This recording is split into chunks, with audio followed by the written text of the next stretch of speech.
মাননীয় অধ্যক্ষ মহাশয়া, সকল শিক্ষক শিক্ষিকাগণ এবং আমার প্রিয় ছাত্রী, সকলকে জানাই স্বামী বিবেকানন্দ জয়ন্তীর আগাম শুভেচ্ছা। মুক্তি কি?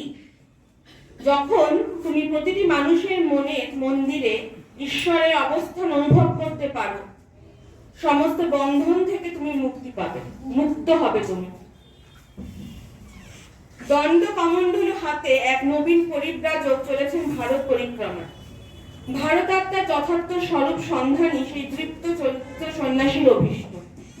কিন্তু কোন ভারতবর্ষকে তিনি প্রত্যক্ষ করলেন? কোথায় গেল ভারতের সেই শৌর্য বীর্যের অতীত গৌরব ইতিহাস? কোন অন্ধকারে নিমজ্জিত হলো সনাতন ভারতের এক উজ্জ্বল মানব প্রেমের আদর্শ? কে এই সন্ন্যাসী যিনি দরিদ্র মানুষের মধ্যেই ঈশ্বরের অস্তিত্ব অনুভব করলেন? কে এই তাপস শ্রেষ্ঠ যিনি জাতিকে উদ্বুদ্ধ করলেন উদার মানবিকতায়, উজ্জীবিত করলেন নবজীবনের অগ্নিমন্ত্রে? কে সেই মহাসাধক যিনি বজ্রকণ্ঠে ভারতবাসীকে শোনালেন, ভুলিও না নিজ জাতি মূর্খ, দরিদ্র, অজ্ঞ, মুচি, মেথর, তোমার রক্ত তোমার ভাই। তিনি হলেন অমিত শক্তিধর নবজাগরণের মন্ত্রের উদ্গাতা বীরেশ্বর বিবেকানন্দ। তিনি উত্তর কলকাতার সিমলা গ্রামের বিখ্যাত দত্ত পরিবারে 1863 খ্রিস্টাব্দের 12ই জানুয়ারি জন্মগ্রহণ করলেন। প্রকৃত নাম নরেন্দ্রনাথ দত্ত এবং বাল্য নাম বিলে। স্বামী বিবেকানন্দ ভারতের স্বাধীনতা লড়াইয়ের আন্দোলনকে অনুপ্রাণিত করেছেন বলে ব্যাপকভাবে বিবেচনা করা হয়।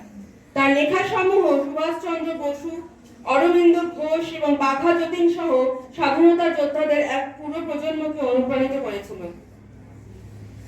এমনকি তার সঙ্গে যারা অন্তরঙ্গ হবার বিশেষাধিকার পেয়েছে তাদের মধ্যে খুব কয়েকজনই তাকে বুঝতে পারতেন।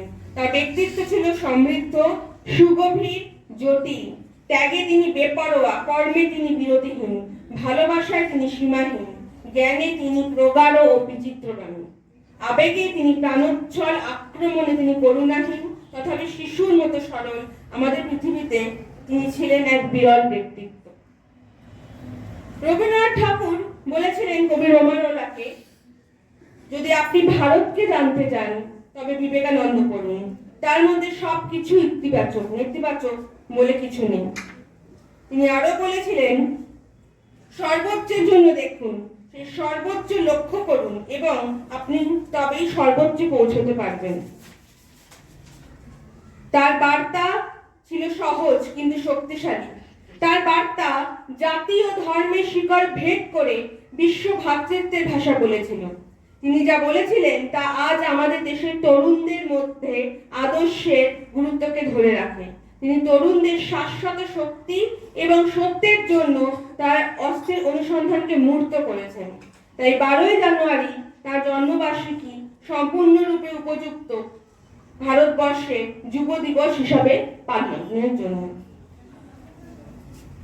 এখন আমি মঞ্চে ডেকে নেব অষ্টম শ্রেণীর ছাত্রদের। আমরা আজ যে স্বামী বিবেকানন্দের জন্মজয়ন্তীর আগাম উদযাপনের জন্য এখানে উপস্থিত হয়েছে, তা শুরু হবে তাকে শ্রদ্ধা জানিয়ে একটি সুন্দর সঙ্গীত পরিবেশনার মাধ্যমে। একটা জোরে হাততালি দিয়ে আমরা ওদের স্বাগত জানাই।